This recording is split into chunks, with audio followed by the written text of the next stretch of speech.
The Fury of Heaven and Hell, Chapter 6, Killing the Dragon, Saving the Princess. Turns out, infiltrating the headquarters of the SDC single-handedly while you only just realize you put a mute on comms is a lot harder than you might think. Demon was only now realizing this as he was surrounded by 10 paladins, all of which had an assortment of weapons aimed directly at him while he held his hands up. The mission had went pretty well, all the way up until he was set to pull the entire thing off without a hitch, and then his bad luck seemed to pool together to get him one last time. When he went into the complex, he already knew that most people would recognize him from the tournament, so he had worn his formal getup, which somehow seemed a lot more appropriate than his normal battle gear. To get in, he had climbed onto one of the guard towers on the walls of the complex and waited for the guard patrols to switch before he and Neo dropped silently and split off to take care of their own jobs.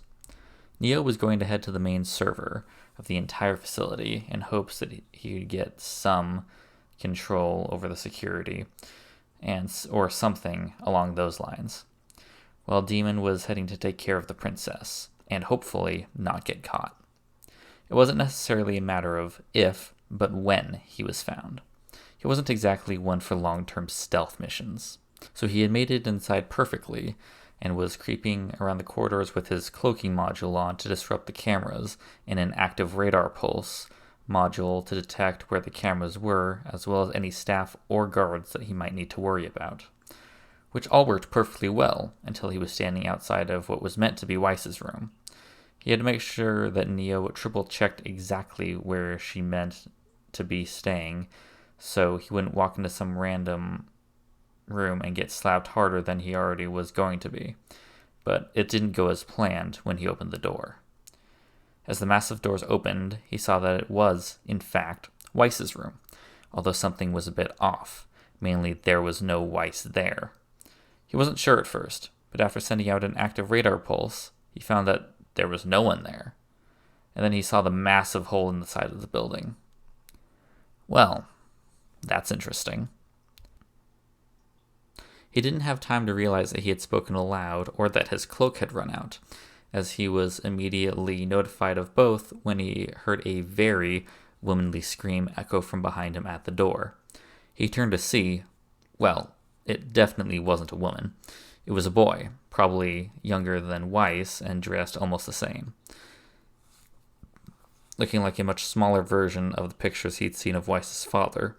The only problem was, he was currently pointing at Demon with a shaking finger and looked something along the lines of what might expect when they witness murder. "It's not what it looks like," Demon warned, only for the boy to shout in terror. The pilot groaned and took out a knife to threaten him to stop, only for the boy to faint on the floor as soon as the chrome blade glinted in the moonlight.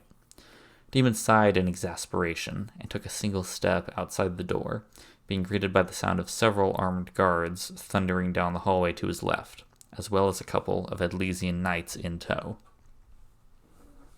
Doing the only logical thing he could think of, he activated the cloak and began sprinting in the opposite direction. This proved to be a big mistake, though, as the guards began unloading their rifles in the general direction of where he disappeared, hundreds of bullets filling the hull in seconds. He swore a bit and began wall running to speed up, hoping their terrible aim would save him from being unveiled. It worked for a while, as the bullets whizzed past him down the corridor to his right, although one stray bullet impacted against the back of his thigh and flickered his cloaking, letting the guards adjust their aim again. By now, he was only a few meters from the edge of the corridor and jumped the last few, rounding the corner as the wall at the end was riddled with bullet holes from the soldiers. He quickly pulled out a map of the complex on his scroll and quickly found the quickest route to the outside, hoping that Neo would cancel out any alarms that had been triggered, until blaring sirens sounded in his ears literally the next second after he thought about it. With a large sigh, he deactivated his cloak to save energy and ran as fast as he could to the center of the courtyard, pulsing his radar every few seconds to avoid the large patrol of soldiers. After about half a minute, he kicked down the massive door into the courtyard and began sprinting across the infiltration point that he and Neo had entered, where hopefully there wouldn't be any more guards. Well, He was right about there being no guards at that tower, because they're all too busy lining the walls with their rifles pointed straight at him. He stopped running the second about 20 spotlights all were pointed at where he was standing, and every gun clicked safety off and threatening to turn him into Swiss cheese at any second. Thundering footsteps filled the courtyard as 10 paladins ran across and surrounded him in a circle and began charging up their cannons as he moved. A few red lasers all swiftly made their way to be placed neatly in a clump at his chest, where he could see a few automated turret installations. "So, come here often?" Demon mused, the closest paladin moving forward and the hatch opening to reveal what appeared to be a grizzled SDC guard captain with a cigarette in his mouth. He took a massive draw of smoke and puffed it out in Demon's direction, the small cloud managing to stay together in the cold air right until it puffed around his mask. "Well, what do we have here?" the man said, a slight Irish accent, making Demon snicker a bit at how funny it sounded. "A bloody heathen all over our property, trying to make off with Miss Schnee." "Does it look like I have her?" Demon countered, not really fazed by the hundreds of guns pointed his way. "Well then, where is she?" "Hell if I know. I only came here to break her out and she already left." "And we're supposed to believe that?" "Good point. Well, I'm walking out of here anyway," offhandedly Demon answered, turning around and walking towards the main gates of the complex. He was stopped when 2 paladins moved in his way, blocked the paths to the gate. Demon decided to play with his food and feign insult. "You ain't leaving here until you tell us where Miss Schnee is," ordered the commander, his features turning into a scowl as he moved the massive mech forward and lowered it down to the pilot's level. "There's no way you're leaving here alive if you so much as sneeze." I was just about to say the same thing to you. I don't think I brought enough coffins for everyone, though. Y'all have life insurance, right?" The commander cracked up laughing, as did some of the other paladin drivers that had heard him. All while Demon kept the same smug grin on him. The commander moved his paladin back and gestured around the mass of troops surrounding the lone infiltrator. "I have an army and you think you'll be walking out of here alive. You're just one man. What can you possibly do to get out of this?" Demon just smiled and put his hands in his pockets while staring at the captain. "Ah, but see where we differ, good friend. Where you see one man, I see 4. "See 4? He questioned back, not getting all of what he was saying, while Demon stood there awkwardly. "See 4? Ah, crap, I forgot you guys don't know about that stuff. Well, maybe this will clear things up for you." He pulled his hand out of his jacket pocket, and the commander paled when he saw what was in his grip. Demon held a remote detonator that had a small button on top of it and a red flashing light on the side, something which turned green the second he pressed it down on it. The commander looked around to see hundreds of tiny flashing red lights lining the walls of the facility, as more than a few were positioned around the automatic spotlights and gun emplacements. "Now, this detonator is a dead man's trigger. If I so much as loosen the pressure on this button, the entire compound turns to rubble. The paladin's armor is enough to stop the explosion.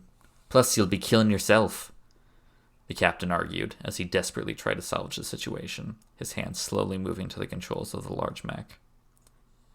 "I'm not aiming to kill any of you. I'm simply holding the 100 or so unarmored guards that are stationed on the walls as hostages. Do you want to be the one to make these innocent men die?" Demon turned to the 2 paladins that blocked his path, making a shooing motion, as if he were telling a small child to stop bothering him, while they both just stood there in disbelief. "Move aside," grumbled the commander, both paladin pilots taking the moment to register this before they slowly began moving to let him through. Demon began leisurely walking to the main gate, which was already opening slowly as the guards on either side of him left a gap large enough to pass through. He did a mock bow to the guards and made it to the large portal, turning to see the guard captain before he made his escape. "You should really know that I meant Miss Schnee no harm. I simply came here to free her from her father's grip and take her back to Vale." Then why did you try to break in? Do you really think Mr. High and Mighty would let me walk out of his compensation mansion with his daughter without saying anything about it? Then where did she go? I have no idea, but I intend to find out as soon as I leave. I can't really think of anyone who'd be ballsy enough to try and kidnap her. You're the one to talk. I was going to get her to come willingly. I don't think she'd have any trouble leaving her dear father behind to return to being a huntress in training. And she'd be leaving with you, why? Let's just say I'm an old acquaintance. And with that, I must bid you adieu. For I have a long night ahead of me to try and track down a runaway princess. Demon turned and took a couple of steps through the door, pressing a button on the side of one of the bracers to signal to Neo that they were compromised and it was time to leave. He stood there for a few feet in front of the gates for some time, almost laughing as he saw every soldier had already turned to look at him and haven't even bothered to try and do anything to stop him.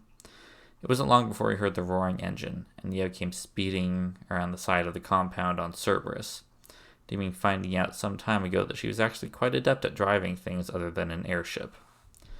She pulled up next to him, and she jumped off, letting him get into the driver's seat as she jumped on behind him, wrapping her arms around his chest to hold herself on. Just as he was about to speed away, he turned to see the captain walking towards him, out of his mech, with the arms up in surrender. I wish to talk, he said simply, stopping a foot or so away from the pilot. Go ahead. I don't really have anything against that. If what you say is true, then I hope you find out what happened to Miss Schnee. But you must know, we are hired to protect SDC assets, which unfortunately includes eliminating any intruders on our premises. Plus, we can't exactly trust you, so I don't know what to do. Do your job. If you're hired by the SDC, then hunt me down the second I get out of range. Although I have to ask, are you mercenaries? Do you really think that Jacques would be able to find anyone willing to protect his company? Point taken. Although, you might be seeing me a bit sooner than you expect in that case. I'm in need of guard detail and you guys would fit the bill. You're offering me a job after you'd broke into my client's house, possibly kidnap his daughter, and then hold the majority of my men hostage so you can escape? Do you want proof that I wasn't here to kidnap Weiss? I don't think there'd be anything that you can say to prove that you weren't. Demon smiled behind the scarf that covered his mouth and held out his hand, Neo putting something into it a second later, the object being passed to the captain a moment later. His eyes went wide when he saw that it was being greatly inclined to not believe that it was even real for a second. Yet what he was holding was undeniable proof of his intentions. It was a written message from Winter Schnee herself, addressed to anyone whom it may concern, expressly stating that he meant no harm to her sister and that he shouldn't be considered an enemy if he was encountered by any guards. Why didn't you start out with this? I'd have taken you to her quarters on a damned red carpet. And you'd have kept your job after your employer realized you let me kidnap his daughter? True. So why bother to plant all those explosives? Demon just smiled and took back the note and gave it back to Neo, who put it away in a satchel that hung across her back, the engine being revved and the bike pointing straight down the large promenade which led away from the massive complex. It's surprising how cheap it is to buy a 200 pack of battery-powered flashing lights at this time of the year. Demon snickered as he gunned the engine, doing a wheelie as he sped off, leaving the guard captain to think about what had just happened. Cheeky bastard! The massive smile on his face was quickly locked away when his men rushed up behind him and quickly fell into a salute. Sir, the bombs that were planted are duds.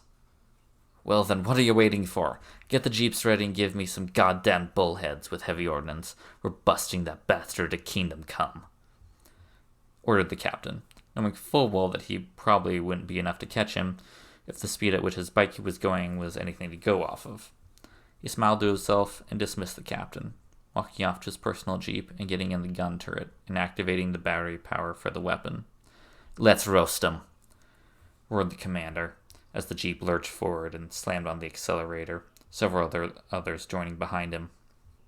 2 kilometers away, with Demon and Neo, As Demon brought Cerberus to an even higher speed and engaged the overclock reactor, he almost didn't feel the light tap on his shoulder from Neo. "Are they following us?" he asked through the small mic next to his mouth, Neo having a second small earpiece so she could hear him.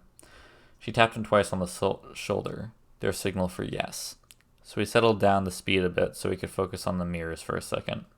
He got a few dots down the road, probably the ground convoy, although it was 3 airships that were speeding towards him with what he guessed to be missiles hanging under their wings. "Well, this is going to get interesting." He focused back on the road and gunned the engine again, getting them to a good cruising speed of way over what he guessed the speed limit was. With the SDC headquarters so far away from the city of Atlas, the only way to get on the large road was at least 10 kilometers long, both sides of the road being bordered by massive pine forests, where the canopy was already covered almost completely with pure white snow. The road was, miraculously, free of any cold effects, which was far better conditions than Demon was prepared for. As much as the conditions were favoring him, he still had around 7 kilometers until he made it back to the city, and with 3 bullheads armed to the teeth following him, he didn't exactly like his chances. It wasn't for another 2 kilometers that they had anything to worry from the SDC guard, although when it came, it was in the form of 4 Predator-level dust missiles. Neo began furiously tapping on his shoulder to get his attention, but he just sighed as reply, taking out a small bowl-shaped device and pressing the button on it, throwing it behind them where it landed on the ground and stayed where it was. The little ice cream assassin wasn't exactly sure what had happened until the missiles passed over where it was, and the flight paths became erratic and random until they veered so far off the intended target that they slammed into the forest on either sides of the bike. It wasn't long before the bullhead pilots realized their mistake and spun up the gimbal-mounted machine guns up the front of the ship and began firing on the vehicle. Neo immediately took the initiative and began to try blocking shots that came her way, making sure not to open her umbrella lest she have a repeat of her incident during the attack on Beacon. Demon got the pressure off for a bit when he began slightly swerving from side to side, so that their aim was even less accurate. It wasn't long before they released another missile aimed to take out the cycle, although Demon had other ideas. When Neo tapped him on the back to alert him, he pulled the brakes for the back wheel, slowing down immensely, so much so that the missile couldn't turn fast enough, and slammed into the ground in front of them, not so much as scratching their aura. The other bullheads also overshot their target, and quickly began to try and turn around and track them, Demon already pulling the throttle to max and speeding down along the road once again. He could see the sign of the shipyard and the airship that were departing as well, hoping to high heaven that there would be some sort of chance of them getting on one. After another minute or so of avoiding the chasing combats, he veered sharply into the first entrance of the shipyard and began looking for anything he could use to get them out of there. He spared a half glance on the large shipping manifest that was being scrolled on through the massive billboard near the departure terminal and saw one that could prove to be useful. There was a shipping freighter set to leave in 2 minutes in one of the small cargo ports. "Neo, I found a way out, but I think we're going to need some of your skills so we don't get busted." She tapped him on the shoulder again to say that she had heard, and Demon prepared to implement his plan. He smiled to himself at how funny this would be to watch. Back with the SDC captain. "What do you mean he gave up?" shouted the captain over the mic, holding a hand to his ear to activate the earpiece, laying back in the gun turret of his jeep. "He's just standing there, sir. He got off his bike and we have him surrounded. We've already checked the outside interference and it doesn't appear to be any." "Hold position until I get there."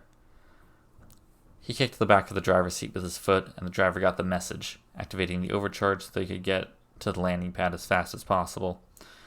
They hadn't used it during the chase because, even at full speed with the nitro on, they wouldn't be able to keep up with the bike or the airships. A minute later, the jeep rolled into the airship, and sure enough, he saw the intruder laying back on his bike nonchalantly while the 3 airships circled around him with their miniguns spooled up and ready to fire. The first thing that the captain noticed was that it was only him. He didn't have that girl he saw with him, which set off warning bells. The other thing was that neither his bike nor him were giving a shadow. The three bullheads were shining massive spotlights down on his position. His get dropped and he brought his machine gun to bear, testing a firing shot at the bike, and watched as it shattered into a million pieces like it was made of glass. The man was still leaning back on thin air for some reason, and when another shot came his way, the same thing happened. His target shattered into 100 pieces, falling to the floor. Well, crap. Back with Demon and Neo in an commandeered cargo vessel. As he looked out the closing door of the cargo bay, Demon held back the urge to laugh as he saw the look on the commander's face, almost feeling sorry for the poor sod, although it was left quickly when he realized what would have happened if he was caught. Well, that went better than expected, he hummed, turning to Neo, who had a face that was paler than a ghost for some reason. What's wrong? He didn't have a chance to find out before he was slapped so hard across the cheek that he could have sworn that the guards heard it, even with the door shut. What the? He was stopped again when he saw just who had caused his grievance. Weiss. She was standing there with a look of fury directed solely at him, her hands on her hips while she tapped her foot expectantly. Explain, now, she commanded, giving him the worst death stare he had been given since he'd first met her. I magically survived fighting off a gigantic dragon grim through the power of bullshit until I woke up a month after the attack, speared through the chest with several pulls, which I proceeded to pull out after I found Tempest still alive, and then we busted out of Beacon after finding a bullhead and flying fast enough to avoid hundreds of griffins trying to kill us, as well as picking up Neo along the way. Then we made a plan and came here to try to take you back to Vale. Then we go get Blake, and Team RWBY would be back together again.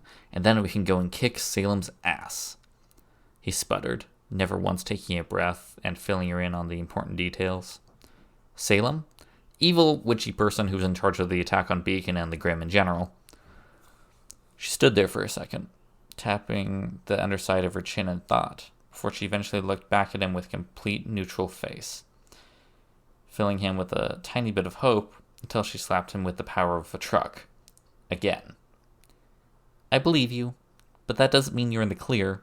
You still have a lot of explaining to do. Oh, come on. I only just managed to escape being mauled to death by your security forces after breaking into your house to kidnap you. You broke into the SDC headquarters to kidnap me. Well, I was going to see if you'd come peacefully at first. Then we moved to Plan B. Which was? He was about to respond before realizing it was probably best that he didn't tell her what he had planned. His cheeks would be on the other side of his mouth by the end of it. That's a story for another time, but I need some questions from my end. Like, why the hell are you here? She gave him an exasperated look inside, before sitting down on one of the nearby crates. My father was being unbearable, so I decided to take matters into my own hands. You ran away because you couldn't talk to your father? She shied away a bit before answering, Demon seeing a tiny bit of guilt racking her features.